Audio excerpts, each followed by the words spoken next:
Our part-timer! Hallelujah all the way! Praise the Lord, everybody! Let's stand up at i-welcome po natin sila. Kamayan po natin ang bawat isa. I love you with the love of the Lord. Hallelujah! Oh, I love you with the love of the Lord. Yes, I love you with the love of the Lord. I can see in you the glory of my King. Yes, I love you with the love of the Lord. Oh, mahal kita sa Panginoon. Oh, mahal kita sa Panginoon. Nakikita ko kalwalhatian niya. Oh, mahal kita sa Panginoon. Oh, when the saints go marching in. Oh, when the saints go marching in. Oh, Lord, I want to be in the number. Oh, when the saints go marching in. Oh, when the saints go marching in. Oh, when the saints go marching in. Oh, Lord, I want to be in the number. Oh, when the saints go marching in. Oh, when the saints go marching in. Praise the Lord! Marami naman yung kanta natin, oh, when the saints go marching in. Diba? Ang ganda kapag kasama ka sa army of the Lord. And of course, we're so thankful dahil ang Panginoon sa kanyang pagmamahal, sa kanyang kapangyarihan, na dala niya, pinapunta dito, sinamahan si Honey at saka si Joy. And we would like to welcome you dito sa Highway. This is your home. This is your house. We are your family. The church is not a perfect church. Maraming mga toxic dito, no? So, it is just by the grace na kami nagpapatuloy, tayo ay lumalago in Him. Kaya, we are not going to promise you na perfecto ang mga tao dito. Talagang inuunahan ko na kayo na pag tumingin ka talaga sa akin, marami kang makitang mga paka-discouragean mo. Pero, praise the Lord, dahil the Lord designed you and me, the church, to be a vertical gazer, hindi horizontal. Uplifted gaze tayo. Pag uplifted gaze tayo, when I look at you, you look at me, si Jesus ang makikita natin.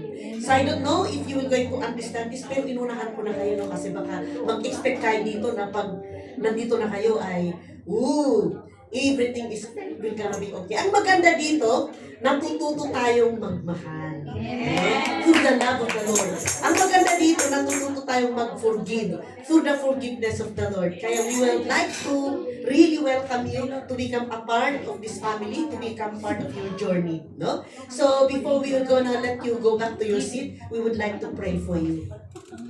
Lord, Panginoon, salamat sa buhay ni Honey, sa buhay ni Joy, at salamat, Lord, sa buhay ng iyong general na ginamit mo para madala sila dito. And we just don't know kung ano yung pinagdadaanan ni Honey at saka si Joy. We are just reminded about the song that we have just sung a while ago. When the fears of the ocean is very strong, you are telling us that faith should be rising. And that is when we were going to stand. Because you are going to lead us there. The stronger the pressure, you are telling, Lord God, Honey and Joy and the rest of the people who are here, the stronger the pressure, the faith should be our antidote. Salamat, Lord.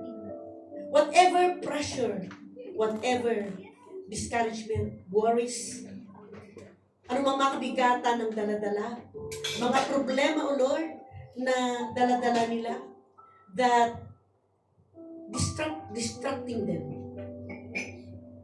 We pray right now na ma-encounter nila ang iyong salita, ma-encounter nila ang iyong boses in their inner man, that will going to encourage and comfort them whatever situation they are in. We pray that through your word na amin pong ituturo sa umagang ito, it will minister to their heart. And their heart will going to be open for you. And we pray, Lord, na tanim mo yung seed. Yung seed that they will going to desire to know you. Salamat, O Lord, dahil alam po namin, you will not fail them. You will come and touch them. You will come and speak to them. You will come, O Lord, and comfort them. The comfort that comes from the comfort of your word. From the comfort of your love. From the comfort of your peace. Thank you, Lord, for their lives. And we entrust yung kanila pong purpose, yung kanila pong mga pamilya in the Philippines. That as they will going to seek you, may pangako ka, Lord, that you will going to protect them. Yung protection, it will be added unto them. Kung ano yung mga kulang, God, you will going to add to them because you are our provider. Yes. Lord, we pray na i-add mo yung kalakasan para sa kanila. We don't know what they are facing in their workplace. I-add mo, Panginoon, yung counsel na galing sa iyo.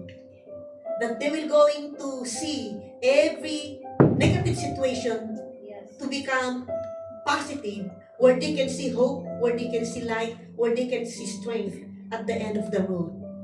Salamat, O Lord, for touching them with your presence. And this is our prayer. In Jesus' name we pray. Amen. Once again, welcome sa Honey Table. Honey, enjoy. Kami po, the worship celebration is so complete dahil nandito kayo. Amen.